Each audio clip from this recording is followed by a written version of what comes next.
Hello everyone, and welcome back to Adrian's Digital Basement. This is part 4 in the Apple II Plus repair series. On the last video, I ended it by figuring out that some of the keys weren't working very well. So in this video, I'm going to address that problem and fix it, and then I figure out that there's another fault with the machine that needs repair, so I will get to that and repair it in this video as well. So without further ado, let's get right to it.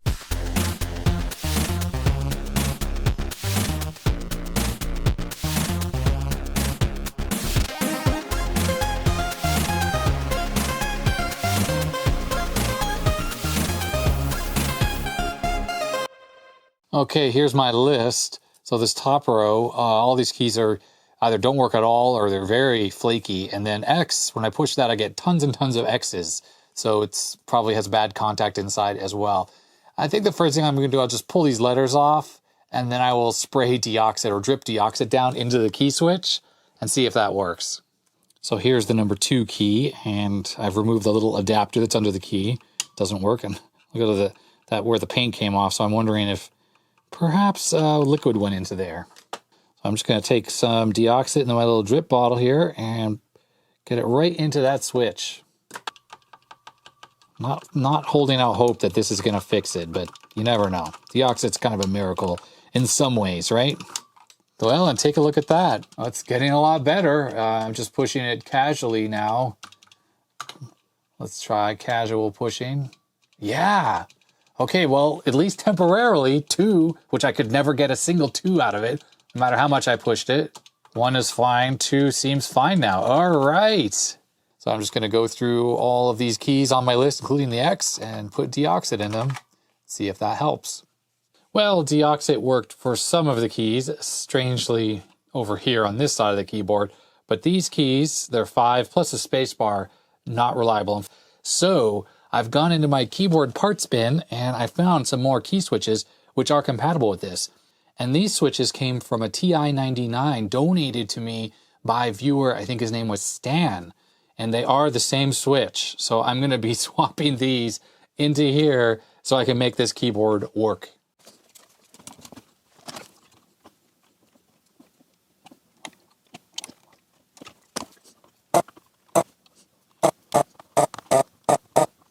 Whew, that was a pain in the ass. Yep, the keyboard I think is fully working now, but this was not an easy process. So originally I made a list of keys here that didn't seem to be working properly, and I ended up taking the caps off and then putting deoxit down into the switch. Now on some of the keys that actually helped. So the right shift, the repeat key, 2, 6, J, and M. Those all worked fine after the deoxit. I mean, I don't know how long that's going to last, but they seem to be working fully now. And they were not working at all or barely working, and now they seem to be good. But all the other switches, that didn't help. If anything, it made it worse. They stopped working entirely, or they just didn't get any better. But generally, they were dead, and they were still dead after the deoxit, or they were almost dead, and now they were totally dead. So I ended up having to replace all of these keys, Shift, Space, B, X, K, F, 3, A, N, W. It seemed like the level of gunk that was on this keyboard actually kind of was gluing the switches in. So even though it was desoldered, that was easy. Getting them out was really hard, and some of them ended up breaking. The entire cases cracked and came apart pulling them out. Now I needed 9 switches to replace all of the ones that were misbehaving. And I actually didn't have quite enough from Sam for the those TI-99 switches that he sent me. I ended up using all of the ones he sent me, except one actually that was cracked, so I couldn't use that one. So I used up all of the ones he sent, but then I still have more keys that were bad. Luckily, a friend of mine had sent me some switches from a Macintosh keyboard that he had that had died. The microcontroller died, so we ended up taking all the switches off, and he sent some of those to me. Now, those are tall SKCCs, so the switch is basically the same, it's just the stem is a lot taller. And I had these switches, and I've never needed to swap out any of my Mac keyboard switches. That's why he gave them to me in case I ever did. But I really needed the switches for this. So what I ended up doing is taking apart the bad switch. So this is one that I took off the keyboard that was bad. And then I opened up the switches that he sent me for the Macintosh, and I swapped the stems. See the difference in the stem height? It's totally compatible otherwise. Like I just switched out the stem And I have this long one in my hand here because, you know, I took this out of one of the switches. I put the short stems from the bad switches in, and that did the trick. I tested them all before I put them back in the board. One of the ones I had didn't work properly, but all the rest worked. Now, before you say I should have attempted to clean these switches inside before I replaced them, well, I actually did. When you disassemble the switch body, you end up with the slider, a little spring. It looks like you know, one of these little springs here. There's two of them stuck together. And then there is the little contact plate plus a little kind of a leaf spring. And that's what the slider pushes against to actually push onto the contact to make contact. Well, I flushed it all out with alcohol and tried to clean inside. And it's just, no matter what I did, the resistance was very high, or there was no contact at all. So I'm assuming there's just dirt stuck underneath the contact plate. Now, unfortunately, these switches that came out of this keyboard are different than most of the other Alps SKCCs I've seen. See the two pins on the bottom there? Notice that, see that red color plastic that they're in? It seems like there's some kind of epoxy. And they put the switch together and then they epoxy the pins in. So you can't, when you fully disassemble this, it doesn't really come apart properly. The contact plate stays in the bottom part when the reality is the pins should slide through the gray plastic and come apart and put the top. Anyways, so it means you can't really take it apart and to do proper cleaning. So as much cleaning as I did, I couldn't get it working. So I ended up just swapping them out. And while it was a big ordeal to do all this, it has resulted, oops, there's no backspace, resulted in a working keyboard, at least as far as I can tell. So yeah, this keyboard does seem to work fine now. And that's really exciting for me. I'm very happy. I gotta say that the keyboard physically looks pretty good too. Well, as long as you can't see the base plate underneath the keys, because it did get a little scratched up, me trying to get the key switches out, and there's the corrosion up here. But anyways, overall, with the 303 aerospace on these keys, they look pretty shiny again, and they feel pretty nice to type on, and the feel of the keyboard's actually really quite good. As dirty as it was, these switches seem to be pretty smooth feeling still. There's a little bit of a difference between some of the switches I put in. I can kind of feel that, but you know, whatever. It's not like I'm writing 1,000-page essays on this thing. Now, while this power light is working fine, I can pull this off, and there's a little incandescent bulb under there. You'll notice that it no longer says power. You can just see a faint outline of where it used to say power. I wonder what happened. Now, people may recommend printing on a transparency. I don't have a laser printer, and I don't have any transparent stickers. I don't know if you can do those on inkjet printers. All I have actually a rather crappy inkjet printer.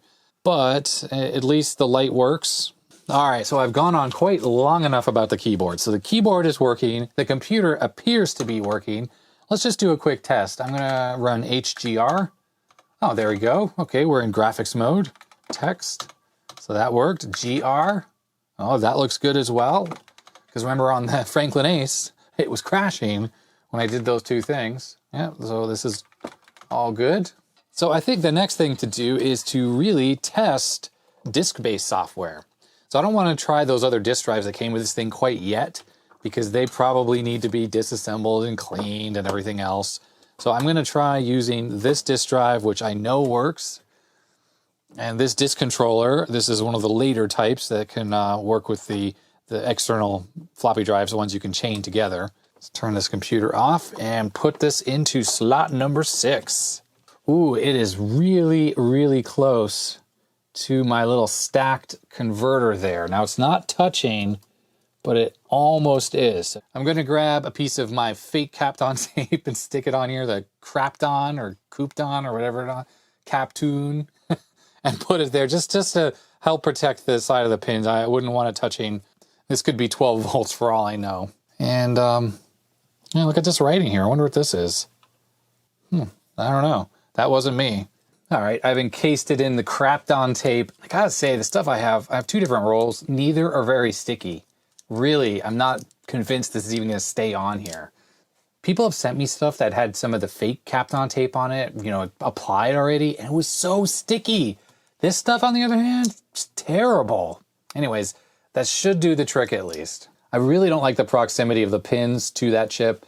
So I definitely need to try to find the 8304 to replace this stack and go back to the original chip. Anyhow, the disk controller's in. Let's see if this thing tries to boot. One thing I will say before I do turn it on is that this disk drive has a track 0 sensor. So it does not headbang. So you will not hear that normal Apple II noise that you get from all the other ones because of that sensor that's in here. Here we go. All right, well, it's definitely attempting to boot, and I heard it seek. So it will just go forever. Let me hit Control Reset and get a disk. All right, so this disk says Apple II Plus Dealer Diagnostics. I tried to run this on the Franklin Ace, and that did not work because the Franklin Ace, oh no, look at the 6 key. It typed 3 6s. I guess I'm going to have to be switching out that key as well. This was one of the ones I put deoxit in. Ugh, anyways, okay, here we go. Let's try booting this. Oh, that did not seem... Oh, wait a second. I don't have the memory card in. Let me put the language card in. Here is the Microsoft language card. This will go into slot 0. I don't know if this... It's so funny that this thing just went directly into the right spot. It's like muscle memory, I guess. It's just been in there so long. Now, of course, that not booting may just be that the computer's broken in some other way. It was sort of attempting to boot, and it stopped. So what do we got here? Hey, look at that, dealer service. All right. Motherboard RAM test, hit enter.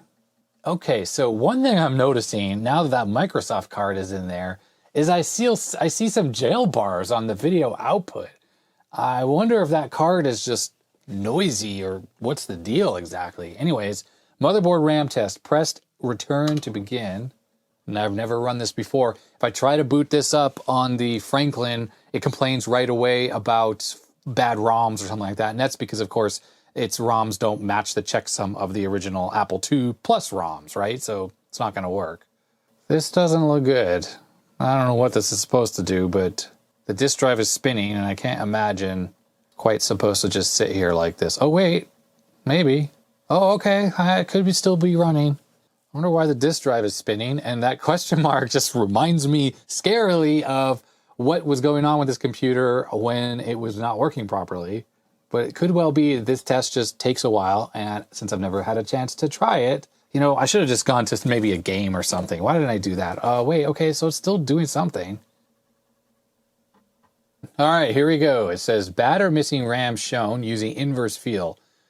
The RAM at location E2 on the card is good. Okay, so here we're seeing a map of the memory on the computer. This is where the language card's connected, and these are all the RAM chips. Now, the RAM chip that would normally be here has been removed, and it's sitting on the RAM card itself, which it must be saying here E2 is good. I guess that would be sitting next to that connector there. So I guess that worked. All of the lower 48K is good. Motherboard ROM test. Let's try that. It said no errors encountered. So I gotta say, so far, so good. This test is, you know, we haven't found any errors, and it doesn't mean there aren't going to be any, but there aren't any fundamental problems with this computer, because if there were, I don't think the tests we're even running now would be running as successfully as they are. So cool, all the ROMs passed without any errors, so that's great. Programmer's aid number 1. I don't know what that is. Let's just say enter on it and see. Unable to match code. Place DO ROM on firmware. Okay, so this obviously is some type of a card that does extra something or other, and I don't have that, so clearly that's not it. Oh, keyboard test. I might as well run that. I mean, I don't think it's going to let me do it. It's probably just going to have me type everything. If discard and power off, replace PROM, locate a PROM, and return. All right, I'm not quite sure what happened there. I was trying to test the disk controller, even though I did keyboard test. Oh, I don't have a tape, so let's try color. What? Silent type printer test? Didn't I pick color bars? Why is it showing me this? Why don't I try master diagnostics here? I don't even know what this is. PR number 6. Okay, that does not work because it's trying to display lowercase, which this computer does not have. Okay, Apple Cillin, and this is all in uppercase, so that looks better. RAM, okay, RAM test. Motherboard RAM, we did those already. We're going to do memory. Let's do C for memory cards. Okay, well, it's saying that there's no memory cards. Memory card in slot, enter slot number 0. S to start. Memory card not present. It's there, it's plugged in. All right, Apple Cillin, at least this is displaying color bars. So there's a color trimmer on the board. Let's turn it. Oh yeah, to adjust the tint. All right. So I can sort of tweak it, I guess. Orange, brown, medium blue, dark blue, purple, dark green, brown. Should probably be like that. It's a compromise, right? Pink, green, yellow, aqua. Okay, those colors look pretty good, I guess. We should look at the high-res colors. Violet. Blue, that looks good. Orange is good. These are the high-res colors. Green, white, pincushion. Yeah, those look good. All right, well, here's the ultimate test. I'm going to put in Oregon Trail because this game I know needs 64K, so it will need the language card in there to work. And if it's not working, oh, look, it needs 64K to operate. That means this language card is not working properly. I wonder what's going on here. All right, well, first I'm going to check the pins. Everything is good. In fact, I don't think it would be working without this because this is the extra RAM chip right here that would be on the motherboard otherwise. And if this connection weren't good, that wouldn't work. And you wouldn't even get that upper, that 32 to 48K part of the memory there. So there are no dip switches on this card at all. So I guess there's a fault on this thing. I'm just checking front and back for anything out of the ordinary. Everything looks completely fine on this card. I don't see anything visibly wrong.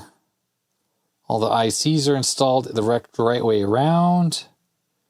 Yeah, okay. Well, let's put this back in again. And it says 64K required. So I've done some more troubleshooting, and definitely the language card is not working correctly. I tried to load ProDOS here, and we have the message requires 64K. So it's definitely not seeing the extra memory. Now you notice the card has a couple lights on it on the top. There is one for RAM write enable. That means that the extra RAM that's on here is enabled to be written to. The next light in the middle, I'm sorry, they're very dim, so it might not be easy to see that they're on right now. But that one is that the RAM read is enabled from this card. And this last one here is bank 1 selected. So when it's off, bank 0 is selected. Now all this has to do with the fact that the 6502 can only address 64 kilobytes of RAM. And on the Apple II and the Apple II Plus, and in fact all Apple IIs, the first 48K, which is installed on the motherboard here, except for the one chip that's on the card that would normally be in this socket, that takes up the lower 48K. Then there's a section of the address space that's used for I/O, so writing to registers, also for the cards that go into the slots, stuff like that. And then from D000 all the way to FFFF, which is the very top of address space, all of the ROMs are mapped into. Well, that means that all of the address space is totally taken up. So what the language card allows you to do is to swap out the memory space used for the ROMs, that's D000 to FFFF, and replace it with RAM. But that's not all of the 16K on this card. That's only 12K. And that's because from C000 to CFFF is the I/O space, and you cannot touch that. That can't be mapped out. That must be there. So what this does is it lets you swap out 4 of the K at the bottom with the other 4K, and that's bank 0 and bank 1. Now I am simplifying the way that this works to control all the aspects of the language card, to basically enable the RAM for reading, that swaps out the ROMs, or for writing to this card while the ROMs are still readable, or write protecting the card, or switching the banks around. That is all accomplished with some registers at C800. I'll get to those in a second, but if you really want to know more about how the language card works, you can do a couple things. You can read up the technical manual for the language card, the Apple language card. They're the ones who originally came up with this design. This Microsoft one is a clone, I guess, as far as I understand. Or you can watch IZ8 DWF's video, which I'll link in the description below, where he actually designs his own language card for the 2 Plus from scratch.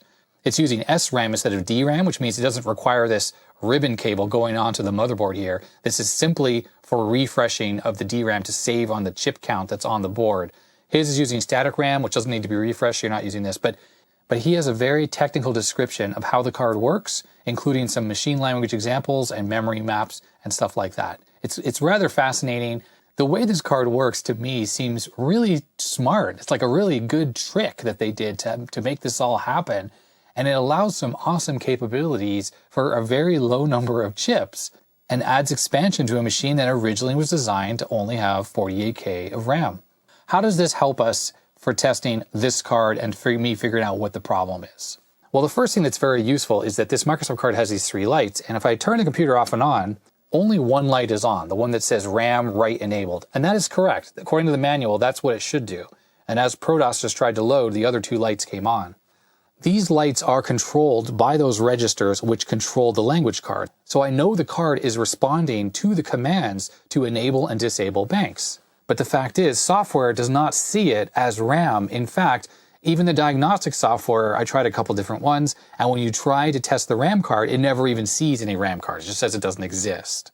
So to do any kind of troubleshooting on this card, I'm going to take out this boot disk, and we're going to reboot the computer, and we're going to drop into machine language monitor. So I'm hitting Control Escape, call -151, and let's do some testing. So to be able to test this card, we have to consider something. Right now we're in the machine language monitor, or if we're in BASIC, you need the ROMs in that memory space for the computer to work. Otherwise, it will hard lock, it will freeze up. So if I enable the RAM card for reading right now, so I can say, look at what's in there, the computer will just crash because I need the ROMs working for the machine language monitor to work. So it's not possible for me to say type D000 to D2008. So this is showing what's in the ROM starting at D000. I can't see what's in the RAM on here because if I enable the card, computer just freezes. Now, normally, if you were in BASIC or machine language monitor and you want to use the card, what you do is using a small machine language program is you copy the contents of the ROMs into the card. And then when you enable the card, the ROMs are switched out and you're now running the ROM code that's in the RAM card. Well, thanks to IZ8 DWF, his video on his RAM card has the machine language program that allows this copy to happen. So I'm going to type in that program right now into the machine language monitor. Okay, and now I'm going to disassemble that program, and here it is. So what this is doing is it's loading the start address, which is D0000, into the register. And then what it does is it reads the ROM and then it writes the ROM right back to the same address. But because this card is in there and it's write enabled, when you write to the ROM space, which normally would do nothing, it actually writes to the memory on the card and increments all the way through that entire space and then it exits. So we're going to run this. So 800G, because this is loaded at location 800, and it just took a split second, and there we go. It copied the entire contents of ROM into the memory card. Now, normally, you could just switch over to the RAM card now, enable those, it would disable the ROM, so the computer would just keep working perfectly. And this is actually the trick that's used to run integer BASIC on one of these machines, because AppleSoft BASIC is in the physical ROM chips, but what it does is it copies all of the ROMs into the memory card, and then it loads integer BASIC ROM into the place and over top of AppleSoft BASIC, and then you enable the RAM card and do a soft reset, and now you're running the Apple II with integer BASIC. Okay, back to this program. So we've copied everything in the ROMs into the RAM, but I need a way to be able to compare what's in RAM to what's in ROM. So if I look at the ROM right now, like say we do D to, I don't know, 50, okay? So this is going to show a little bit of the contents of the ROM starting at D000. Well, I need to be able to see what's in the contents of the RAM on the RAM card, right? Because I want to know if maybe it's not being written to, like no data is in there, or maybe there's bad chips, so some bits are bad, or something like that, right? So I need another program that takes the contents of what's in the RAM card and copies it back into the main memory of this computer.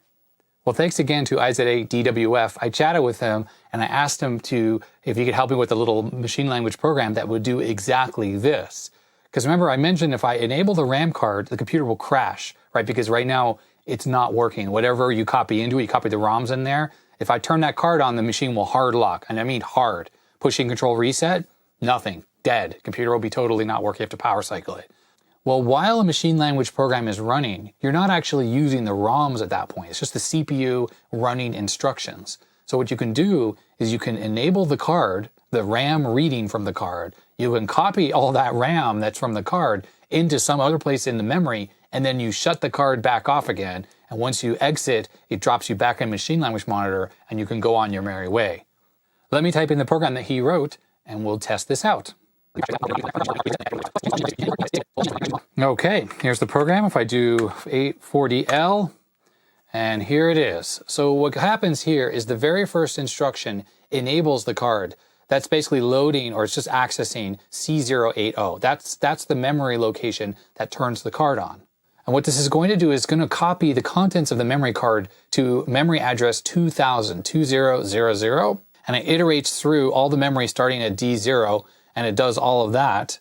Right at the end, before it returns to the machine language monitor, that's this RTS line, it does this. It loads into the X register C082. And when you access that particular memory register, that's the one that disables the RAM card so that it will not crash the computer because it's not working. So let me run this 840G, and it should just take a second.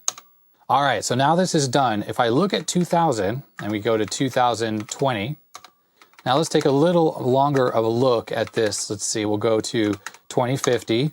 Okay, so there's that chunk of memory. What we're looking at here in 2000 is what was copied from the memory card starting at D000.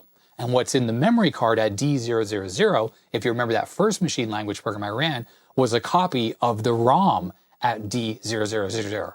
Wait, 3 zeros. Yeah, 3. So the ROMs are copied into the RAM, and then we copied the RAM back into the main memory of the computer, which is what we're looking at right here. So if I compare this to what's in the actual ROM on the computer, so we're going to do the same thing, D0 but 50. Oh, it's cut off at the top. So this and this should be the same. If the card were working properly, they should be the same. So every single byte you see here, so F0 is a byte, that is made up of 8 bits. And on the card, there are 8 memory chips, 1 for each bit. And what should have been F2 in the ROM got copied into the RAM card and then read back as F0. I'm just doing it one more time for clarity so it all fits on the screen. Okay, so now we have a better alignment. So it starts at 2008 and D008. So notice that every left character is exactly the same, every single one of them. The error is only occurring on the right character. And you can notice that it's only happening in certain circumstances. Like this 3 becomes a 1, the 2 becomes a 0, the C stays a C, the 6 becomes a 4, 2 becomes a 0 again, 1 stays 1, and the B becomes a 9. Well, I'm going to bust out a bitwise calculator, so I go to hex, and we said like a B becomes a 9. So if I press B, that is 1011. Those are the actual bits. And remember, each bit represents a RAM chip on there. So the B becomes a 9, so it's 1011. And if I go back and I put a 9 in, 1001.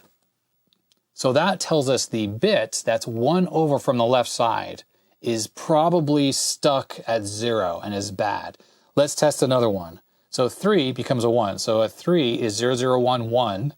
And remember I said it's that one bit that's 1 over from the right side, right? So that becomes a 1, and now we got 0001.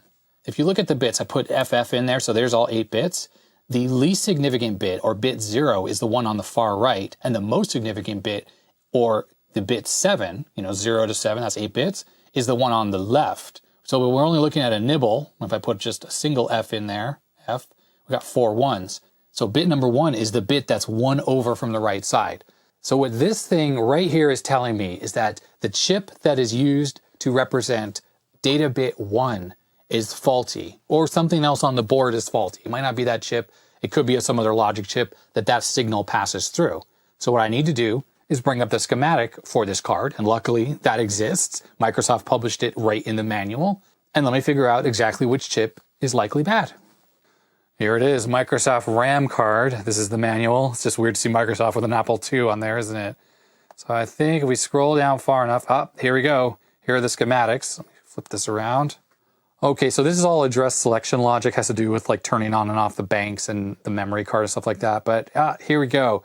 So these are the 8 RAM chips. And if I scroll down over here, there's data bit 1. Comes in here, goes through this chip here, which is a LS367. It's possible that chip might be bad too, but let me just follow this trace here. It goes up to right here. This chip right here, U2. That is the RAM chip that represents the bit number 1 that seems to be stuck. So let me take this card out of here and let's look for that chip and pop it out. Okay, so here are the RAM chips. There are silkscreen markings, a little hard to see because of the light, but this is the one right here. It says, let me see, yep, U2.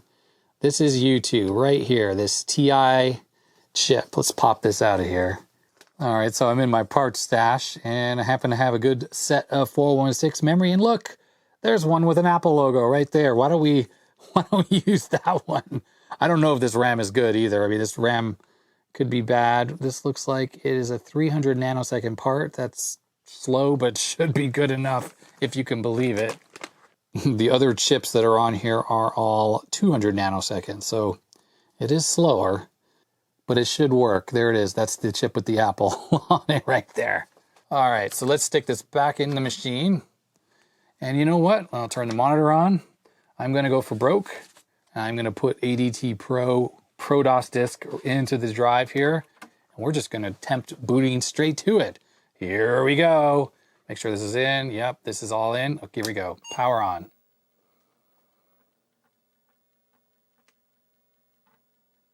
Would you look at that?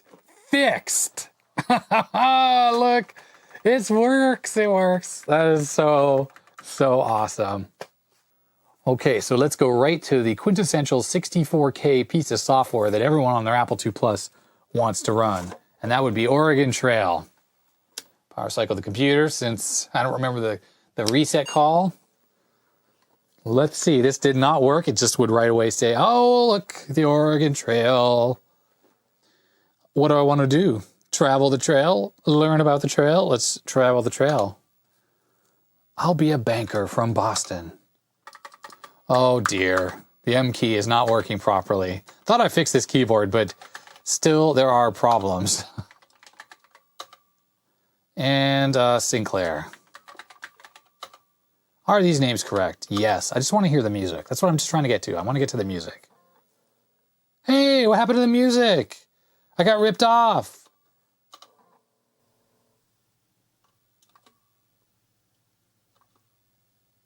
All right, well, forget that. I don't know what was up with the music because you can hear the speaker is connected. But anyways, that worked. Let's try something else. Something else that I know has music.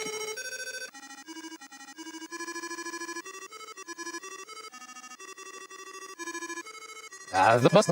Hurry up, Flipper.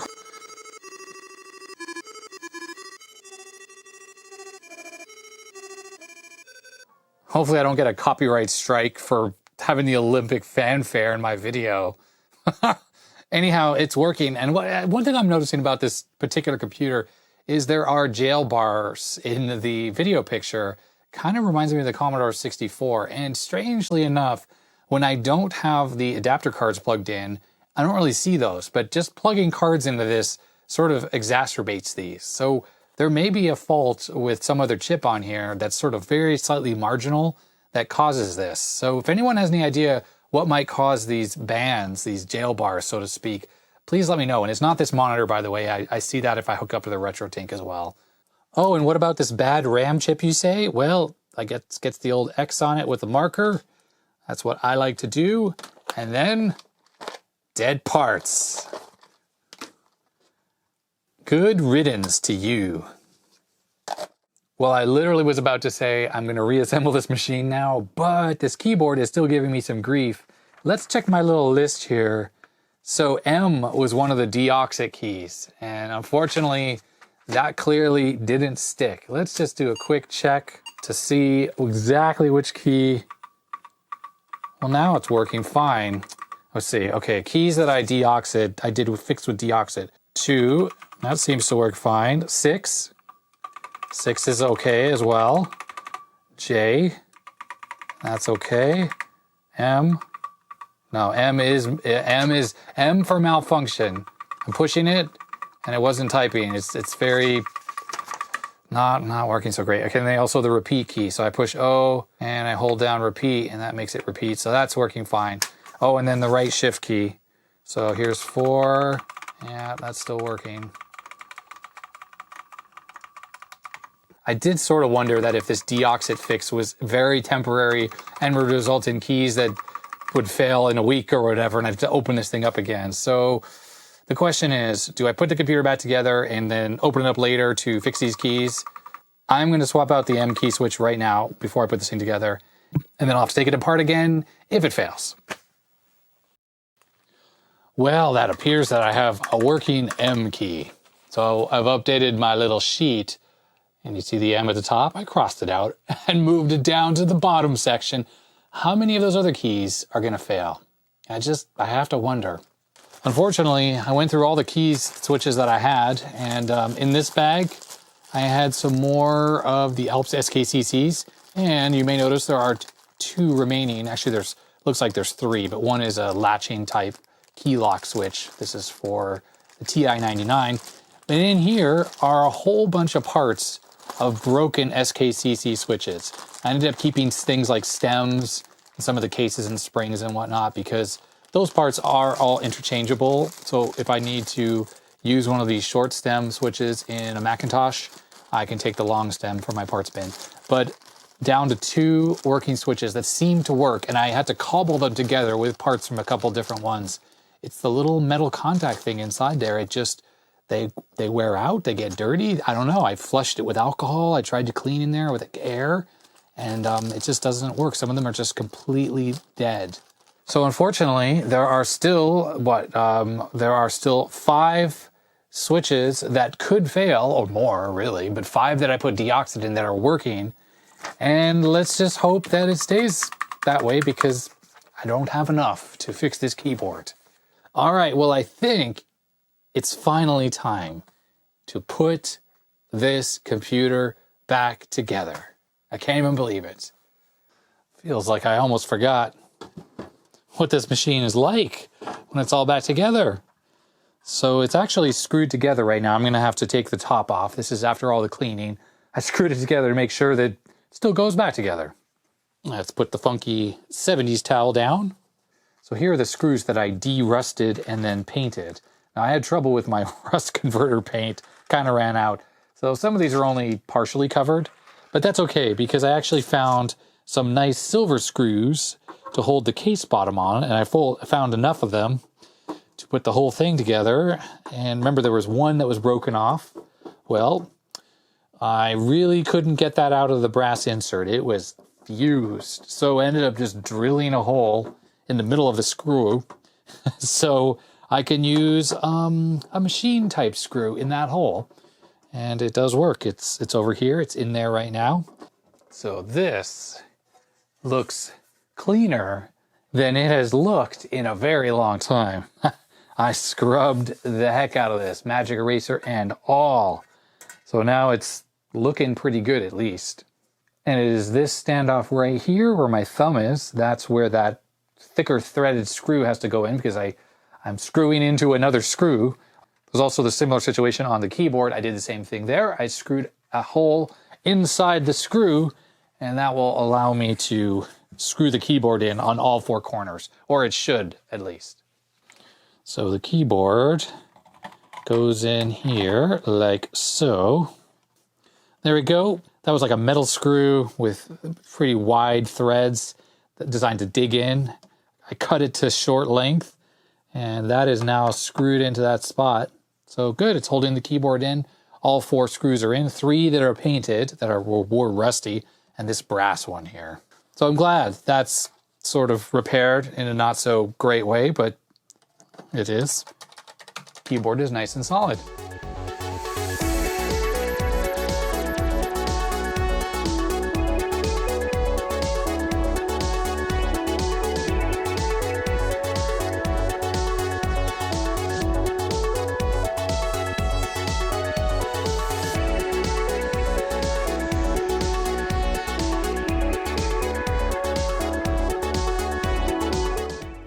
power cord doesn't connect inside of the Apple II Plus.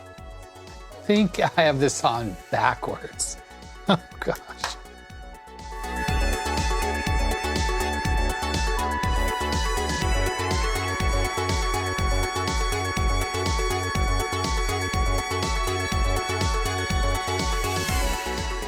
Well, that is one much cleaner Apple II Plus. Just look at that. What a shocking difference. It just looks so much better. And of course, the best thing is it actually works. Language card is fixed. My little ugly crapped on taped stack of a LS245 there. And now I'd like to repopulate this machine with its original peripherals, at least the ones that came in it. So we have a super serial card here. I'm going to put this into slot number 2. Here's the original Apple Disk 2 interface card. Stick this here into slot number 6. Here's the joystick adapter that was in this computer, and that was right here in this position. And how did this go in? I assume this was like so. I have another accessory card. This is one that I picked up off eBay. This is a VidX 80-column display card. It's a VidX clone, rather. It's not a real one. And let's put this into slot 3. Now, unfortunately, I am missing the little interface cable that plugs into these pins here. This is what outputs the video signal, and there's even an auto switcher you can get that will switch between 40 and 80 columns depending on which display mode you're in. So unfortunately I don't have that, but anyways, I'm putting this into slot 3. Next up is this. This did not originally come in this computer, but this is a grappler printer interface from Orange Micro. I sort of recall that this was the interface card that we had in our Apple II Plus when I was a kid. I think it was the grappler from Orange Micro. It does have this very long printer cable on here and doesn't have one of these cool metal brackets here. So this will go into slot number 1, which was typical on the Apple II for printers. Quite a lot of wires crammed in here, but that's just how it was when you had an Apple II back in the day. And I have one more card to stick in this thing. And here it is. This is the box for it. It's the Microsoft soft card, nothing on the back. And it's in this anti-static bag right here. I already took it out of the packaging. What this is a Z80 CP/M card. Allows you to run CP/M on the Apple II. And I'm going to put this into slot 4. Loading up your Apple II with cards was just something that you did back in the day, because this computer was so expandable. So if you need to run CP/M programs like WordStar, in combination with your 80 columns video card to output a nice, crisp 80 columns in CP/M. Now there's a good chance that the floppy drives that came with this work, but I don't want to service those right now, so I'm going to connect up this floppy drive, which I think people have seen in my Franklin Ace 1000 video series.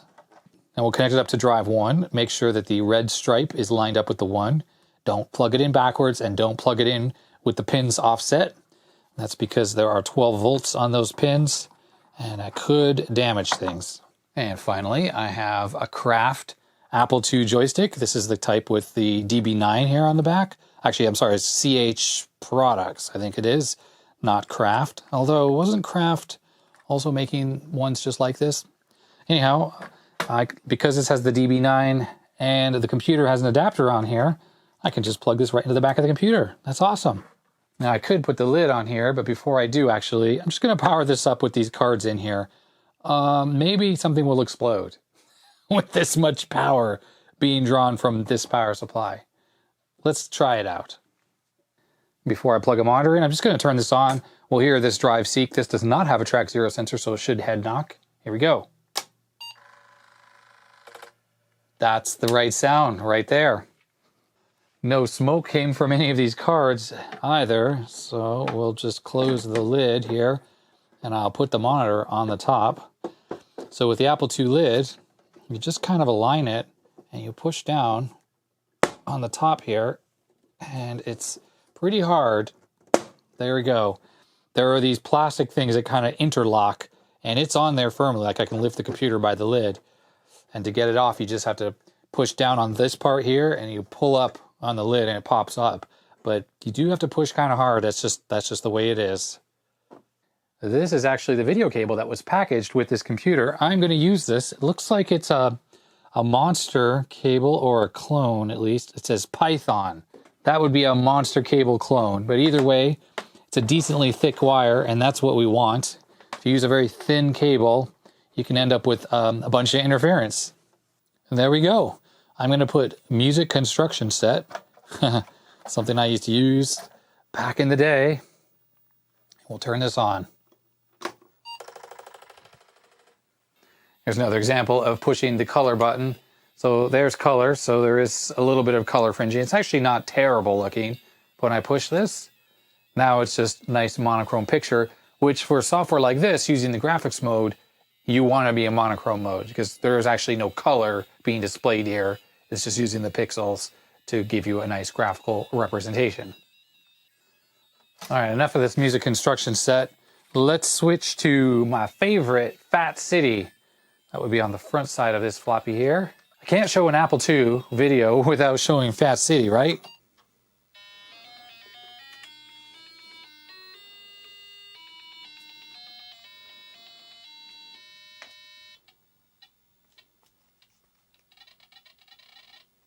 Love it. Joystick.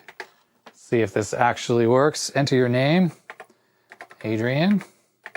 Oh yes, it lets you resume because I was playing this recently and I wonder why 8740 is actually lower than that score. Let's try 2. I think I was playing this the other day on another Apple II. To be honest, this joystick probably needs a little deoxit because I haven't really used it too much. So I should, yeah, it's a little sketchy. It's kind of moving around in an unusual way, so to speak. Well, that's going to be it for part 4 in the Apple II Plus repair series. I'm up here in my living room because for a while now this machine has been sitting in here so I can play with it and enjoy it, and it's not just stored away on a shelf somewhere downstairs. It's been a little bit of time since I did the repair work on this machine and put it back together, so there's now a few little things I still want to address, which I'll look at in part 5. That includes the 2 disk drives it came with, we'll take a look at those, and some of the keys have stopped working. So for this video, if you enjoyed it, I'd appreciate a thumbs up, but if you didn't, you know what to do. You can hit that thumbs down button.